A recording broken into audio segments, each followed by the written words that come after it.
दो दिन की मंच पे आए और आपका स्वागत करेंगे दिल्ली प्रदेश अध्यक्ष ताली से स्वागत करेंगे।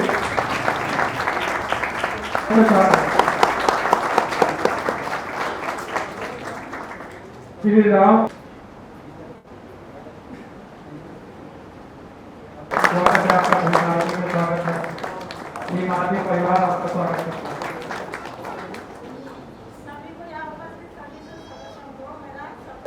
साथियों, आज आप देख रहे हैं देश का क्या हाल है। देश के अंदर हमारे दलितों की बहन बेटियों के साथ किस तरीके से लगातार दिन प्रतिदिन हर मिनट हर घंटे रेप हो रहे हैं, चाहे वो यूपी हो, हरियाणा हो, राजस्थान हो या कोई भी स्टेट हो।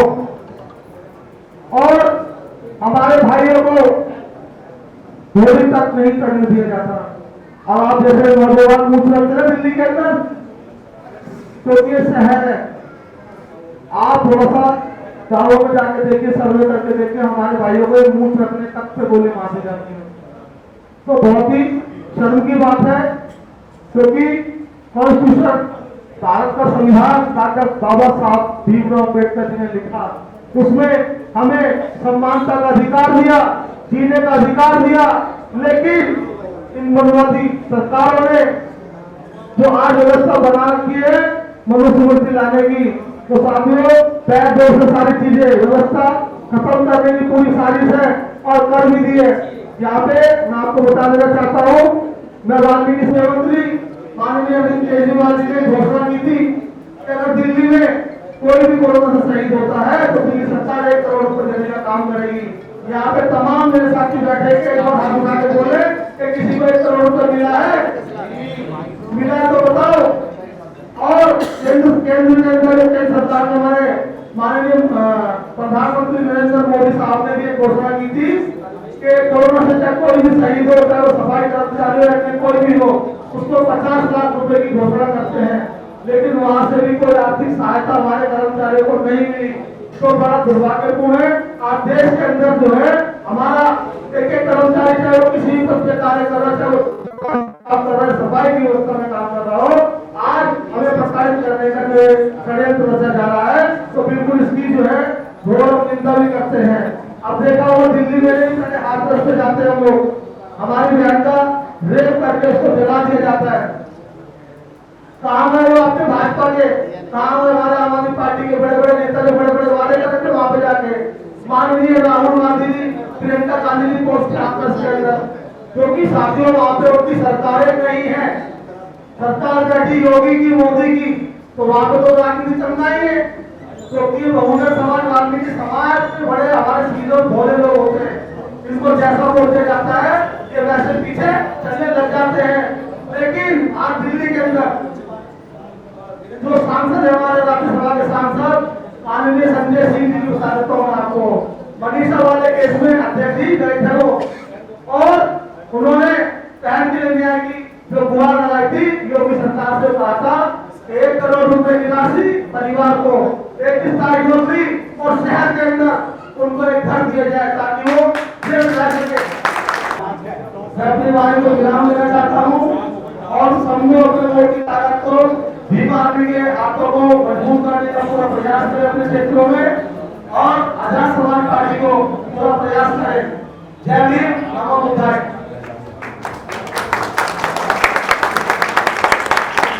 उनको के चरणों में फूल अर्पित करने के बाद ही कार्यक्रम की शुरुआत करें। तो आप सभी साथी बारी बारी से जाके पुष्प अर्पित करके फिर गणना से आगे बढ़ें।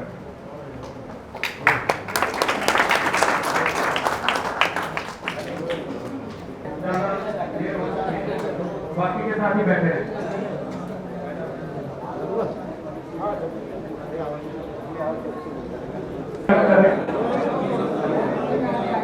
सभी साथियों से अपना स्थान ग्रहण करें और शांति बनाए रखें और सभी वक्ताओं का अनुरोध है कि समय से अपनी बात को संक्षिप्त में रखें।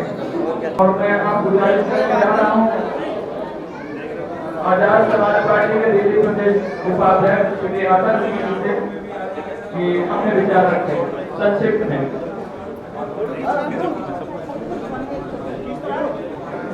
क्रांतिकारी जय भीम, जय भीम।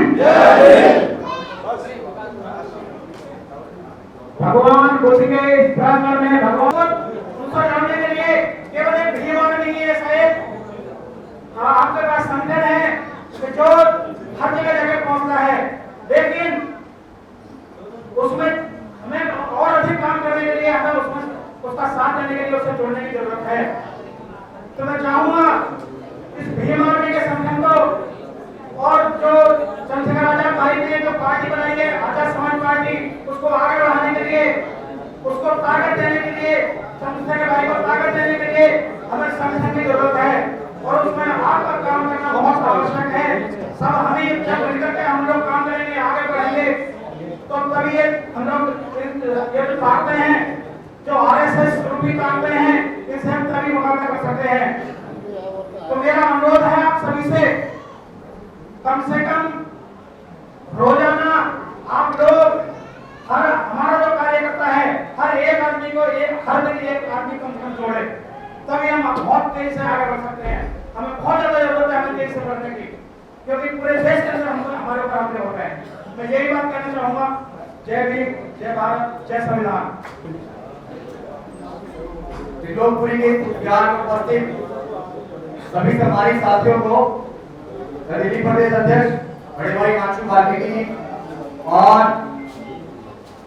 आजाद समाज पार्टी के अध्यक्ष भाई महेश अग्रवाल जी और मेरी माता बहन सभी को क्रांतिकारी जय भीम, जय भारत, जय संविधान।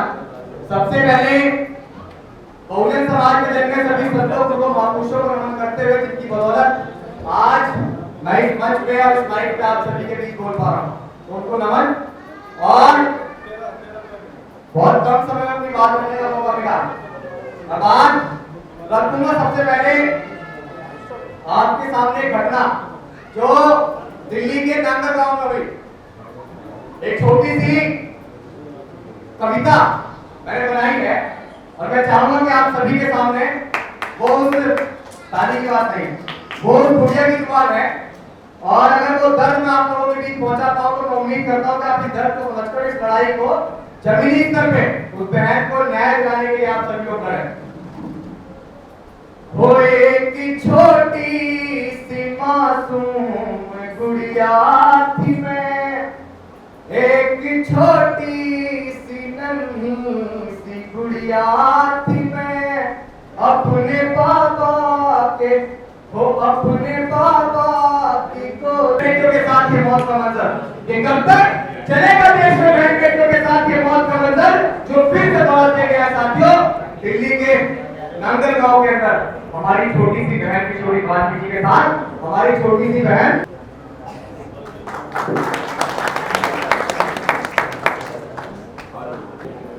सबसे पहले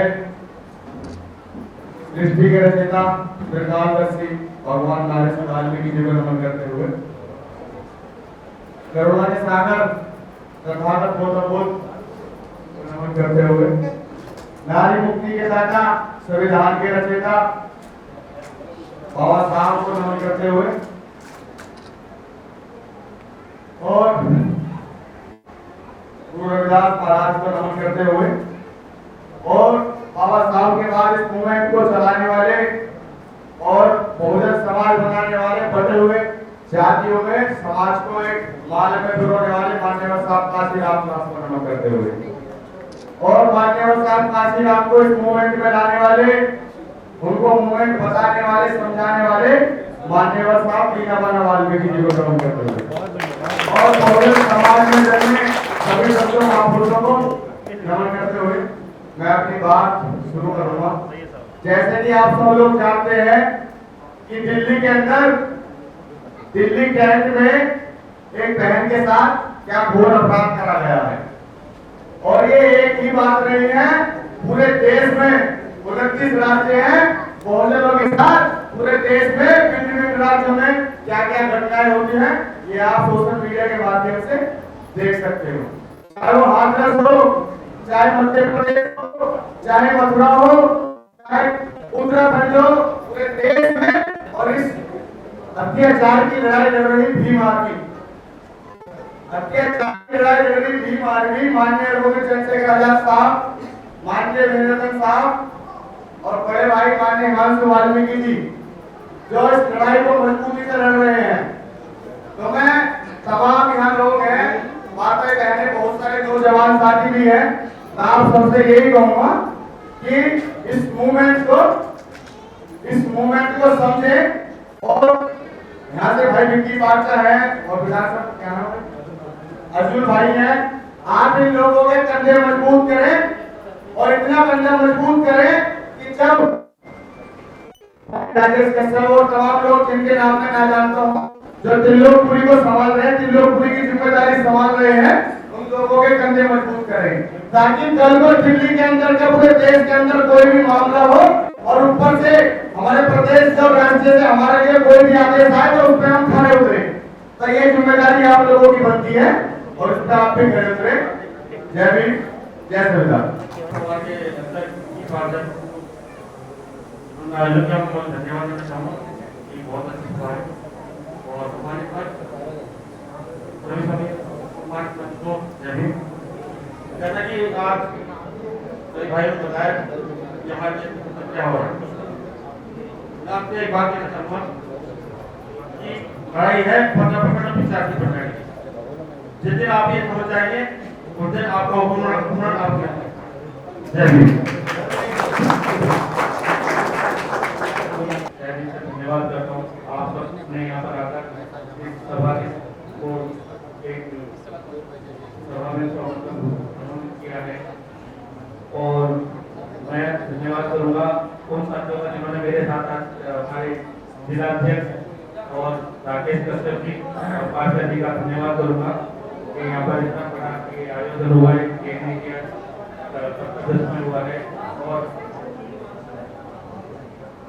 को मेरा पुणे जय भीम। साथियों, आज जो ये सभा है ये एक आजाद समाज पार्टी और भीम आर्मी के लिए है। ये इसमें हमें जो एक मुहिम है हमारी एकता हम सभी साथियों को यहाँ पर समझना पड़ेगा, क्योंकि आज जो हमारे देश के अंदर इतना बहन बेटियों के साथ में जो दुर्व्यवहार हो रहा है उसको देखते हुए आज चंद्रशेखर भाई ने आज भीम आर्मी जो खड़ी की है उसमें हमें भाई के साथ में कंधे से कंधा मिलाकर चलना पड़ेगा, ताकि हमारा जो दलित शोषित समाज है ये उत्पीड़न से बचा रहे। और आज हम जो सत्ता शासन में आज बैठे हुए हैं लोग, उन लोगों से हम कई अधिक संख्या में हैं, मगर आज भी हम क्या कर रहे हैं, आज मांग रहे हैं, मगर अब समय आ गया देने का।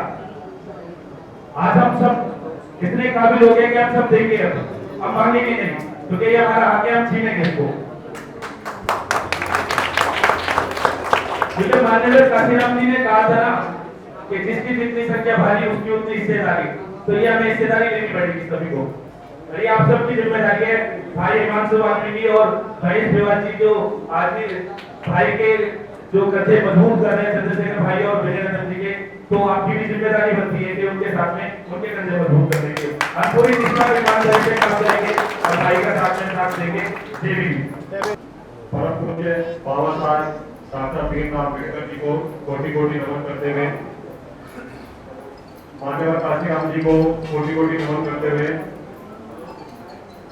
मंच पर आते हमारे सम्मानित साथी और जितने भी हमारे साथी बैठे हुए हैं, जितने भी हमारे अम्बेडकर वादी साथी हैं, सभी को मेरा क्रांतिकारी जय भीम। साथियों, आजाद समाज पार्टी काशीराम, जैसा कि आप सब देख रहे हो, ग्राउंड लेवल पे काम कर रही है। वो बातें नहीं करती, वो सोशल मीडिया में भ्रमित प्रचार नहीं करती, वो ग्राउंड लेवल पे काम कर रही है। और उसी ग्राउंड लेवल पे काम करने का नतीजा है कि आप सब इतनी भारी संख्या में बैठे हुए और अनुशासित तरीके से आप इस बात को सुन रहे हैं, जितने भी वक्त अपनी बात रख रहे हैं। साथियों, मैं आपको ये बताना चाहता हूँ कि जब भीम आर्मी का जन्म हुआ है पार्टी का, जब भीम आर्मी एकता मिशन ने अपना काम करना शुरू किया, शुरुआत से इतिहास तो पुराना है भीम आर्मी एकता मिशन का, लेकिन जैसे उसने अपना एक घटना से सबकी चर्चा में आई थी, उसके बाद से साथियों आपने एक बात नोट करी होगी कि रामनाथ कोविंद जी को राष्ट्रपति बना दिया। रामनाथ कोविंद जी को राष्ट्रपति बनाने का उनके एजेंडे में नहीं था, रामनाथ कोविंद जी को राष्ट्रपति बनाया वो कारण था भीम आर्मी एकता मिशन का।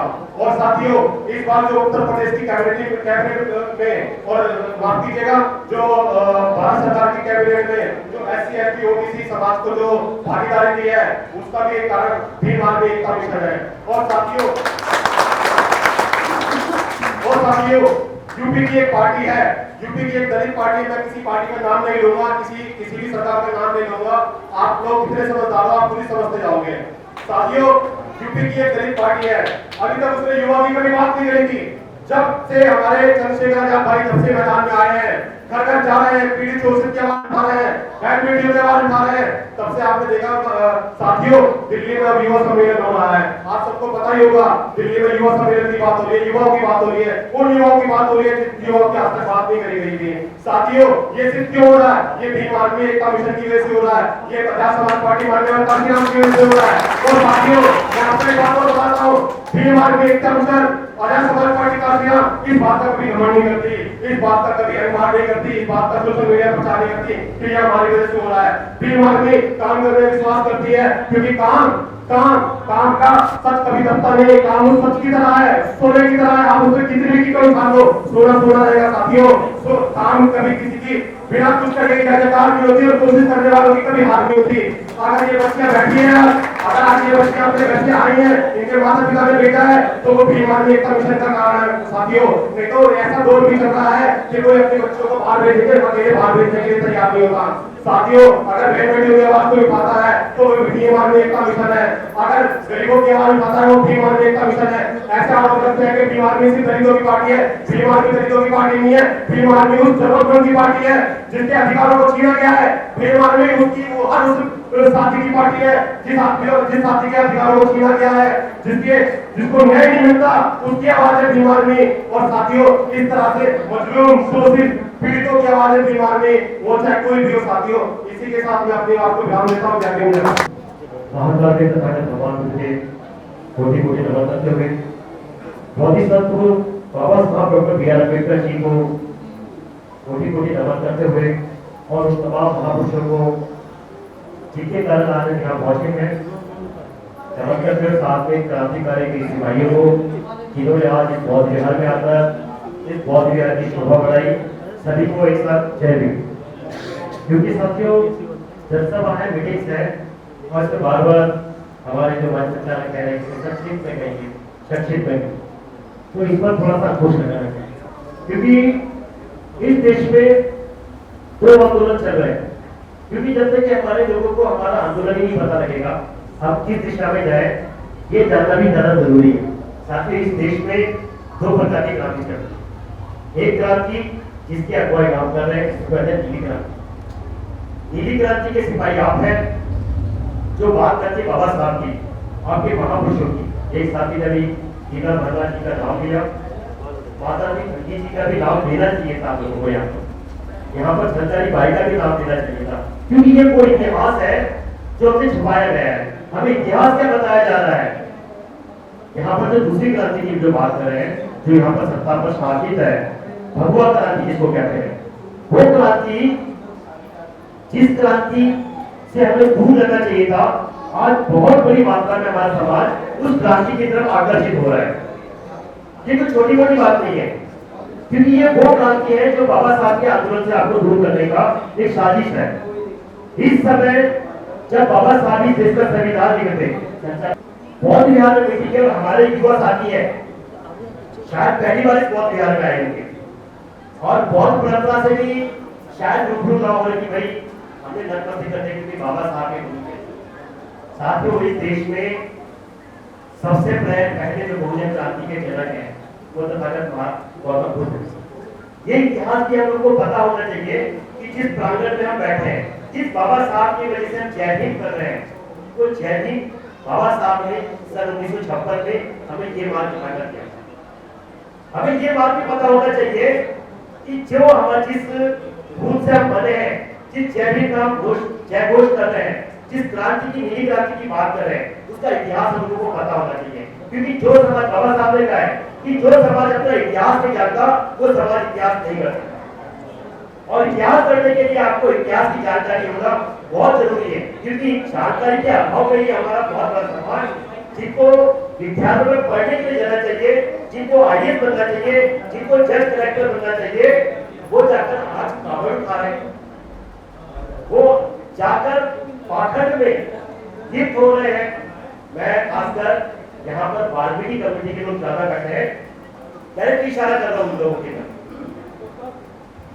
क्योंकि जब तक इस दिल्ली में वाल्मीकि समाज जागरूक नहीं होगा, क्योंकि मैं ये भी बात को जरूर करता हूं कि आज जो समाज बाबा साहब को जानता भी नहीं था, एक भाई ने माता जी की बात की है, दीना भरला की बात की है, बाबा साहब को नहीं जानता था, आज भी वाल्मीकि ने बाबा साहब को खबर पहुंचाने का काम किया। एक बार क्योंकि ये वो आंदोलन है, हमारा समाज क्यों भ्रमित हो रहा है। हमारा एक पास टीम है, साथियों, हम बार बार वही इंजेक्शन लगाते हैं जो बिल्कुल स्वस्थ है, जिनको कोई बीमारी नहीं है। हम बाबा साहब उन्हीं लोगों को बताते हैं जिनको बाबा साहब पूरा पता है। हम बाबा साहब उन लोगों को नहीं बताते जिनको बाबा साहब बिल्कुल भी नहीं पता। और दिल्ली में 80% वाल्मीकि समाज को बाबा साहब पता ही नहीं, जिसकी वजह से हमारा जो बाबा साहब का आंदोलन है ना, वो बहुत पीछे हो गया। बाबा साहब ने इस आंदोलन के लिए अपना सब कुछ निछावर किया। बाबा साहब ने इस आंदोलन के लिए आपको यहाँ तक पहुंचाने के लिए अपनी पूरी जान निछावर कर दी, अपने 4 बच्चे कुर्बान कर दिए, 29 साल की उम्र में उनकी पत्नी को छोड़कर चले गए। उस आदमी का इतिहास उसके समाज के लोग नहीं जानते, लेकिन जानता कौन है?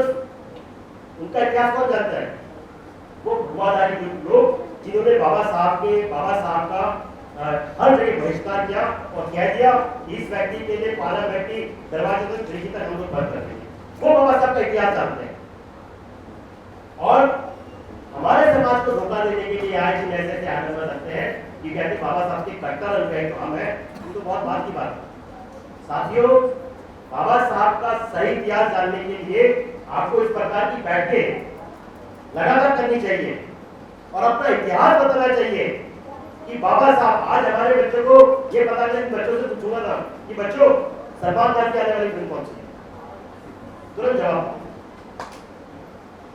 मैं क्या पूछूंगा कि शोले फिल्म का हीरो कौन है, तुरंत बता देंगे। लेकिन मैं पूछूंगा कि बाबा साहब का वो बेटा जो बिना कफन के चला गया, उसका नाम बताइए। शायद किसी को पता हो गया नाम का। मैं कहूंगा जो जय भीम का उद्घोष करते हो आप, जय भीम लगाते हैं, उस जय भीम का जनक कौन है? जय भीम नारा आया कहां से? बहुत कम लोग जानते कि बाबू है जगन्नाथ दास, जो उस बाबा साहब के राइट हैंड थे, उन्होंने हमें जय भीम बताया कि हमारे पास भी कैसा नारा होना चाहिए। ये गुड मॉर्निंग और गुड आफ्टरनून तो बहुत कर लिया, अब अपने महापुरुषों की जयकार हम जय भीम के नाच करें। सर ये इतिहास है, जब तक भीम आर्मी ऐसे बच्चों के माध्यम से अपना इतिहास नहीं बताएगी। मैं बताया कि खूब लड़ी मर्दानी, वो तो झांसी वाली रानी थी, क्योंकि झांसी वाली रानी कौन थी? एक ब्राह्मण थी, पेशवाओं की बहन थी, इसलिए हम झांसी की रानी को जानते हैं। लेकिन उसकी सहभागी जो हमारे समाज की थी, क्योंकि जिस समय अंग्रेज कर्नल लॉयड वुड्स नाम था उसका, जिस दिन उसको पता कि ये लेडीज इस देश में हमारे खिलाफ बगावत करेगी, उसी रात को उसको तोप से उड़ा दिया था।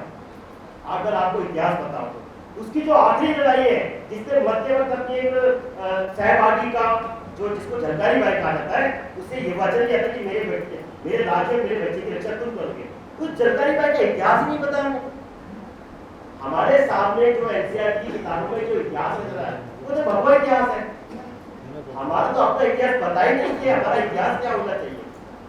साथियों, मैं एक बार फिर अनुरोध करूंगा कि हमें अपना इतिहास पता होना चाहिए, हमें जानकारी, हमें ये पता होना चाहिए कि हमारी लड़ाई किससे हो रही है, हमारा असली दुश्मन है कौन।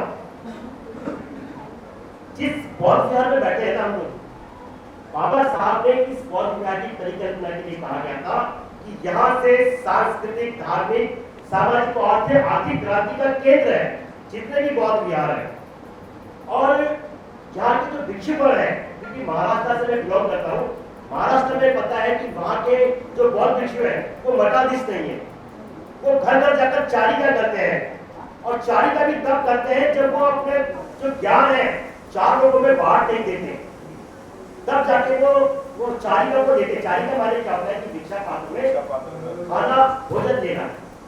महाराष्ट्र के बौद्ध भिक्षु तब तक भोजन नहीं करते जब तक 5 लोगों को धर्म का ज्ञान नहीं होता, क्योंकि धर्म का ज्ञान बाबा इसलिए आ रही है। आप तो बाबा की बात कर रहे हैं, आप भगवान बुद्ध क्यों बता रहे हैं? साथियों, जिस क्रांति की शुरुआत बाबा साहब से हजारों वर्ष पहले महात्मा बुद्ध बहुजन हिताय बहुजन सुखाय की बात महात्मा बुद्ध ने की है, उसी से प्रेरणा लेकर बाबा साहब ने देश में सबसे बड़ी क्रांति की। इसलिए भगवान बुद्ध को जानना भी बहुत जरूरी है। महाराष्ट्र की मैं इसकी बात कर रहा हूँ कि जिस बौद्ध विहार में बैठे हैं, इस बौद्ध विहार को बनाने में महाराष्ट्र के लोगों ने रात दिन एक करके बड़े पसीने बहाकर कोर्ट से केस अपने ऊपर लगवाकर रात दिन वहां खा के सुंदर बौद्ध विहार का निर्माण किया। महाराष्ट्र की बात मैं इसलिए कर रहा हूँ कि महाराष्ट्र में जो बौद्ध विहार का जो सौंदर्यीकरण है वहां की महिलाएं करती है। साथियों, जिस समाज की महिलाएं जागरूक होती है उस समाज की वो समाज बहुत ज्यादा तेजी से तरक्की करता है। आप अगर धार्मिक और सामाजिक आंदोलन की बात करेंगे महाराष्ट्र के किसी भी जगह में, वहां दायरे में आपको बाबा साहब की प्रतिमा दिखेगी, वहां पर जुनून दिखेगा, वहां पर फॉर्मेलिटीज पूरी नहीं होगी। 14 अप्रैल मना लिया, बस बाबा साहब को श्रद्धांजलि देगी, या बुद्ध पूर्णिमा के दिन खीर बांट दी, बस हो गया हमारा काम। वहां पर आपको क्रांति दिखेगी, क्योंकि क्रांति की अगुवाई वहां पर महिलाएं करती है। और जब दिल्ली में, क्योंकि इस संख्या में हमारी महिलाओं की संख्या ज्यादा हुई थी, मैं अनुरोध करूंगा भाई हमारी क्रांतिकारी है, यहाँ पर महिलाओं की संख्या बढ़नी चाहिए, क्योंकि जब महिलाओं की संख्या बढ़ेगी साथियों असली क्रांति नहीं आएगी। क्योंकि इशारा हो गया हमारे साथी, तो मैं अनुरोध करूंगा और इस क्रांति में जितनी भी ज्यादा बढ़ सके, क्योंकि ये वो क्रांति है जिसका बहुत समय से हमारा समाज इंतजार कर रहा है। ये आदमी उस क्रांति का आगाज कर चुका है जिस क्रांति की आवाज हमारा समाज देखना चाहिए, हमारा भतीजा बाबा साहब तो चले गए, बाबा साहब के आने के बाद हमें न्याय कौन दिलाएगा? हम किसके पास जाए कि जो जिसके पास गए उसने हमारा शोषण नहीं किया। आज एक बात ऐसा व्यक्ति हमारे बीच में आया है जिन्होंने आप हर कदम पर, हर पैर पर आपके साथ न्याय देने का काम किया है। कोई भी केस ले लीजिए, चाहे हाथरस केस लीजिए, अभी बार-बार यहाँ पर नागर गांव की बात हो रही है। साथियों, ऐसे व्यक्ति जो ईमानदार के साथ आपका साथ दे रहा है, कोई भी हो, आपके साथ कंधे से कंधा मिलाकर खड़ा है, और जब आपको जरूरत पड़े, साथियों ऐसे नेताओं से बच के रहना जो इलेक्शन के दिनों में आपको बहुत सारी बातें करके जाते हैं। ये टीवी के माध्यम से आपको बर्बादी करने का जो सारा बल जो आपको गुमराह कर रहा है ना, वो आपका टीवी कर रहा है, जो यहाँ के शासन में बैठे लोगों के हाथों की तरफ उठली है। साथियों, आपको ध्यान देना होगा कि सही में आपका हितैषी कौन है और कौन आपकी बहन बेटी की रक्षा के लिए सड़कों पर रात दिन आपकी लड़ाई कर रहा है। कौन ऐसा पार्टी है जो आपके अधिकारों की जाकर संसद भवन में बात करेगा? कौन सी ऐसी पार्टी है जो वाल्मीकि समाज को इस दिल्ली का मुख्यमंत्री बनाने की बात कर रहा है? साथियों, आपको तय करना है कि कौन आपके अधिकारों की बात कर रहा है। तो मैं चाहूंगा कि आप सही चीज का सही निर्णय करें। Thank you, thank you.